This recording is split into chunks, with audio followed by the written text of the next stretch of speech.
Thou, Lord, hast made me glad through thy work.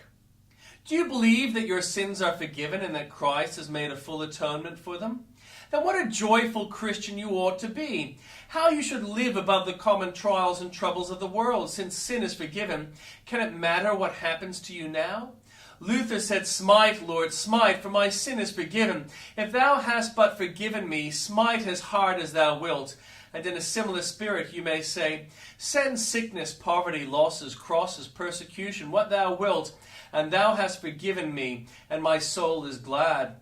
Christian, if thou art saved, whilst thou art glad, be grateful and loving.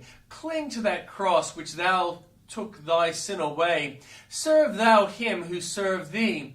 I beseech you, therefore, by the mercies of God, that you present your bodies a living sacrifice, holy, acceptable unto God, which is your reasonable service.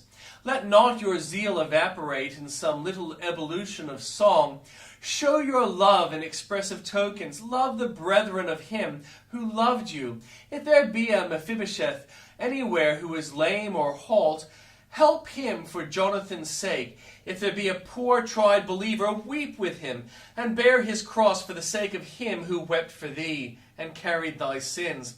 Since thou art thus forgiven freely for Christ's sake, go and tell to others the joyful news of pardoning mercy.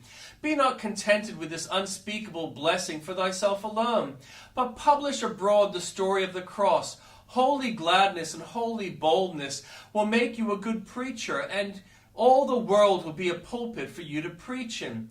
Cheerful holiness is the most forcible of sermons, but the Lord must give it you. Seek it this morning before you go into the world. When it is the Lord's work in which we rejoice, we need not be afraid of being too glad. I know their sorrows. The child is cheered as he sings, "This my Father knows, and shall not be comforted," as we discern that our dear friend and tender soul husband knows all about us. He is the physician, and if he knows all, there is no need that the patient should know. Hush, thou silly fluttering heart, prying, peeping, and suspecting.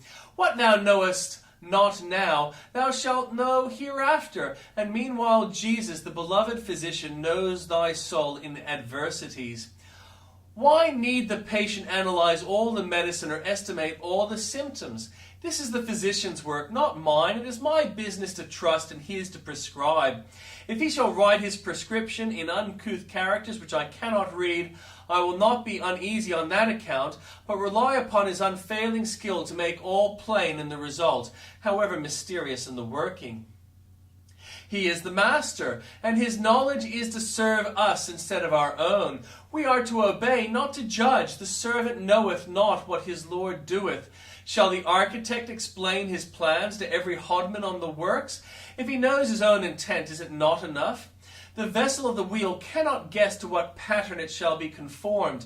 But if the potter understands his art, what matters the ignorance of the clay? My Lord must not be cross-questioned any more by one so ignorant as I am. He is the head. All understanding centers there. What judgment has the arm? What comprehension has the foot? All the power to know lies in the head. Why should the member have a brain of its own when the head fulfills for it every intellectual office? Here then must the believer rest his comfort in sickness, not that he himself can see the end, but that Jesus knows all. Sweet Lord, be thou forever eye and soul and head for us, and let us be content to know only what thou choosest to reveal.